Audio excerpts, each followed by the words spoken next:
जंगल में सुबह सुबह का समय था, लेकिन सूरज की बजाय पूरा जंगल काले काले बादलों से ढका हुआ था। जंगल में बिल्कुल अंधेरा और सन्नाटा छाया हुआ था। अगर आवाजें आ रही थी तो वो सिर्फ और सिर्फ बादल के गरजने की आ रही थी और बारिश के पानी की आवाजें आ रही थी। जंगल के सभी पक्षी डरकर अपने अपने घोंसलों में छुपे हुए थे। वहीं रानो चिड़िया भी अपनी बेटी गुड़िया और बेटे कुकू के साथ बैठी हुई थी। रानो चिड़िया के पास एक अंडा रखा हुआ था। तभी गुड़िया अपनी माँ से कहती है, मम्मा कितना अच्छा लग रहा है ना, बारिश हो रही है। आज मुझे बहुत गर्मी भी लग रही थी।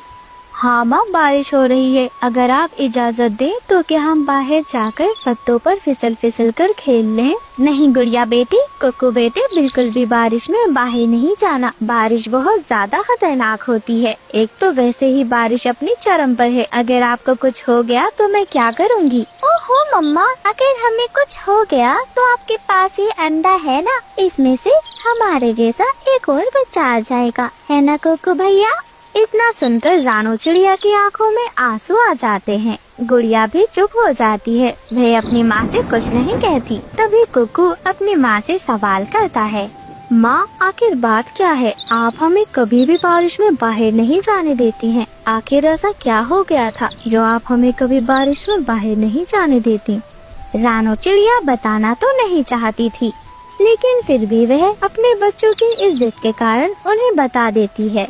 गुड़िया बेटी, कुकू बेटे, मैं आपको ये बात बताना तो नहीं चाहती थी, लेकिन दिन ब दिन आपकी शरारतें बढ़ती ही जा रही हैं। सुने मेरी बात, ये वक्त उस समय का है जब आप लोग मेरे पास नहीं थे। उस वक्त मैंने 2 अंडे दिए थे। एक दिन कालू भैया और गौरी बहन दोनों मुझे बुलाने आए थे भोजन ले जाने के लिए। रानो, यहाँ क्या कर रही है? अरे भई जल्दी चल, दाना लेने नहीं जाना क्या? भूखा मरना है क्या तुझे? हाँ भाई रानो बहन, जल्दी चलो चलो चलो, चल के कुछ खा पी कर आते हैं। कालू भैया, गौरी बहन, आप बिल्कुल सही कह रहे हैं, लेकिन मैं क्या करूं? आप देख रहे हैं ना, मेरे अंडों में से बच्चे बाहर ही आने वाले हैं। अगर ऐसे हाल में मैं बाहर जाऊंगी तो मेरे अंडों को चील खा गई तो मैं क्या करूंगी? इन अंडों के अलावा मेरा तो कोई सहारा भी नहीं है कालू भैया।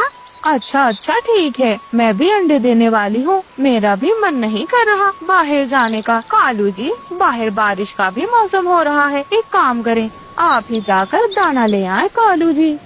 कालू कौवा उनकी बात को समझते हुए अकेले ही दाना लाने का फैसला करता है और फिर कालू जैसे ही दाना लेने जाता है, घर के बाहर एक पेड़ पर एक चील बैठी हुई थी। वह फौरन कालू कौवे पर हमला कर